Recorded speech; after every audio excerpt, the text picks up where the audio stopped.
একটা most wanted, হ্যাঁ, রাজা সাহা, উনি টাউন কথা ওনার বাড়ি।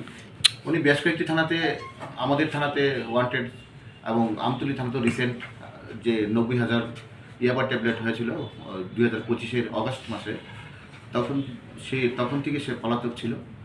আমরা তার খুঁজছিলাম। ওর এগেনিস্টে নন বেলেবল ওয়ারেন্টও জারি হয়েছে, আমার থানাতে ওর এগেনিস্টে ওয়ারেন্ট ছিল।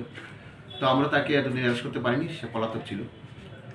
গতকালকে গভীর রাতে খবর এসেছিল তাকে দেখা গেছে। তো সেই গোপন তথ্যের ভিত্তিতে আমি অন্যান্য স্টাফ অফিসারদের নিয়ে তাকে ওই শনিতলা সংলগ্ন, মনস্ট্রি শনিতলা সংলগ্ন, ওকে আমরা পাই। সাথে সাথে আমরা তাকে অ্যারেস্ট করি। আজকে ওকে on the strength of NBW warrant ওকে আজকে আমরা কোর্টে ফরওয়ার্ড করবো। আমাদের থানাতে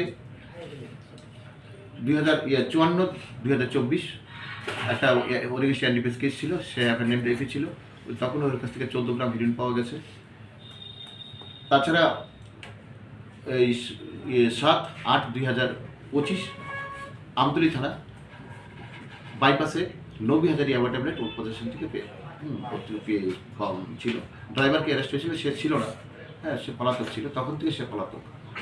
তো এতদিন ধরে সে অ্যারেস্ট করিনি। তো ফাইনালি আমরা কালকে ওকে অ্যারেস্ট করেছি, আজকে থেকে।